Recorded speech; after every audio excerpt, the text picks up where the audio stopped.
Hi guys, my name's Kansas Cushing. I'm a third year student here at RIT, and I'm going to be talking about convolution today. So convolution, especially in the audio sense, is quite important. You can take an audio sample, such as my voice, and play it over a natural response of a room. When you go into the room, you can take a large stimuli, such as a clap, and hear the echoes off the walls. You can then convolute them over each other and make it sound as if you're speaking in that room. So we're gonna go with the example of multiplying our x of n and h of n. So this is our first equation. It's x of n equals u of n plus u of n minus 1 minus 2 u of n minus 2. So first we're gonna go and start to do the audio sample of it. So for u of n, each response is going to have the full signal wave, and that's going to be of an amplitude of 1. And for u of n minus 1, you're just going to move it over 1. So that's just moving it so it doesn't have the audio response at 0. Similarly, with the 2 u of n minus 2, it is going to start at 2. But instead the amplitude will be at 2. And then for x of n, we are just going to combine all of these signals, and just remember that the 2u n minus 2 will be subtracted from these two. So for the first one, we're going to add u of n, and then we have a 0 input for the second, and then a 0 input for the third. So it's going to be of the 1.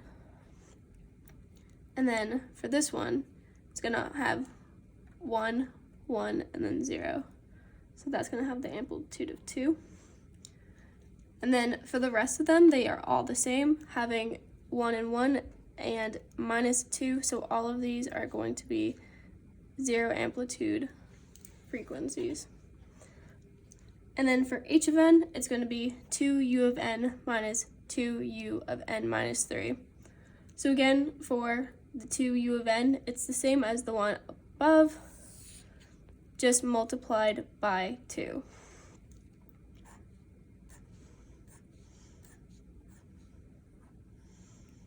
And then for this one, it's going to start at n minus 3, so it's going to start at 3.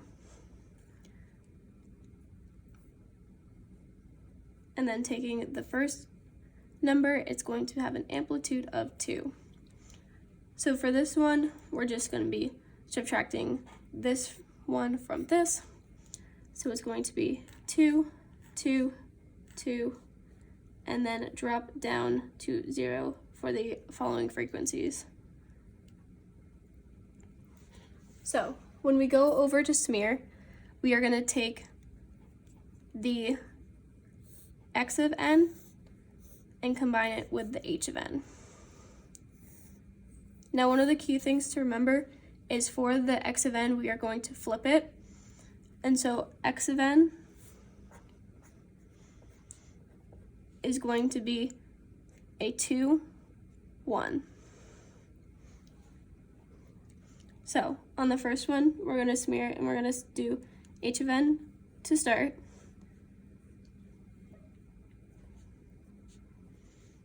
And we're going to just do 1 times 2.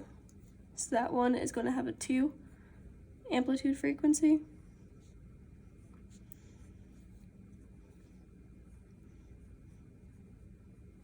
And this one, we're going to multiply the 2 and the 2 and add it times the 2 and the 1. So that is going to be 6.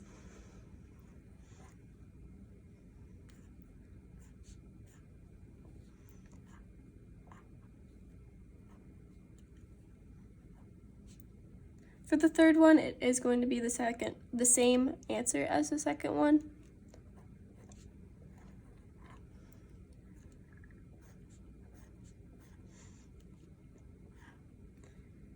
And then for the last one, you're just going to be multiplying the 2 and the 2, and that will be 4. So again, we're just going to take the x of n and drag it across the signal for h of n, multiplying it one bit at a time until there's no longer any overlap for those two. So then taking these four numbers, it's going to be the first one at 0 is going to have an amplitude of 2. The next one at 1 is going to have an amplitude of 6. At 2, again, it will be at 6. And at 3, it will be at 4. And then afterwards, because there's no more overlap, it will go back to 0. For the equation, we're just going to be taking these numbers and trying to put them back into the equations that were given. So the first way that we can look at it is we need a 2 for the first one. So we're just going to be doing 2 u of n. And then the way that I like to look at it is you have to have a jump of 4. So you add 4 u of n minus 1 because we want it to start at the 1. And then we don't have any change for the second one. And then for the third, we want to drop it down 2. So it's going to be minus 2 u of n minus 3. And then at 4 and on, we want it to be 0.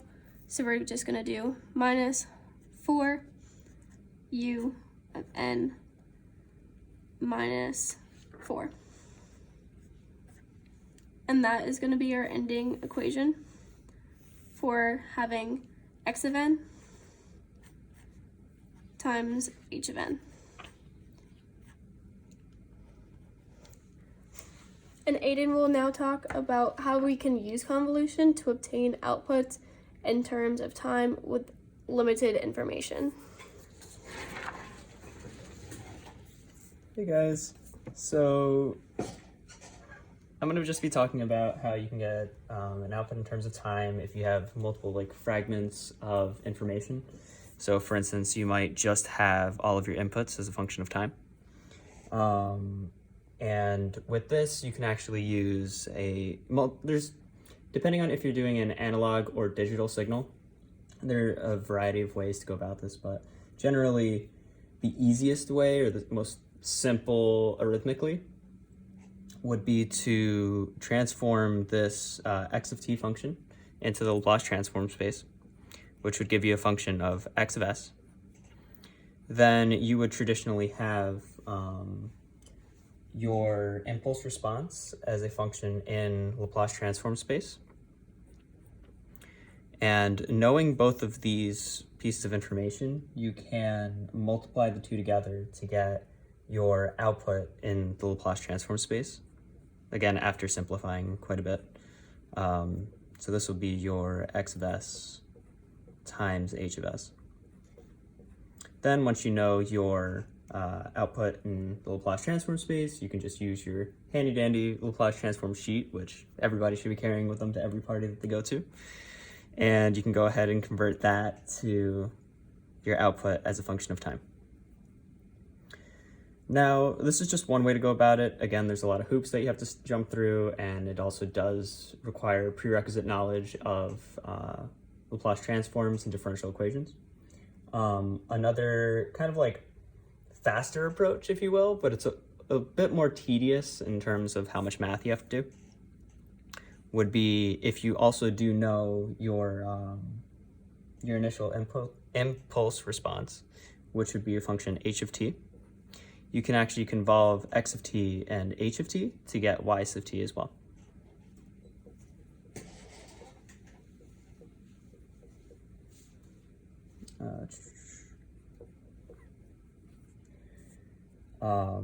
These are just two ways of going about how you would get your ideal output of a system, knowing only two pieces of information. So for instance, if you knew your x of t initial and you had your, say, impulse response in the LaPlace transform space, you can take either route. You can either convert the x of t into x of s or h of s into h of t, and then follow either route.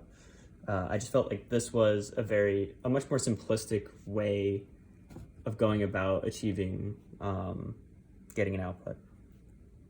Now this is also just for analog systems that you have. If you want to do it in digital space, it's actually the exact same, except instead of your time domain, you would have it in sampling. And instead of using LaPlace transforms, you would be using Z transform space. Now, while Z transforms might be a little bit more difficult for us to interpret as humans, it's actually a lot easier for machines to go about doing all that math. And here's also just a few notes that I had to kind of simplify and kind of just show out both sides, if you will, for both the digital and analog space, and along with what each of these functions are and kind of like a brief roadmap of how to go about it.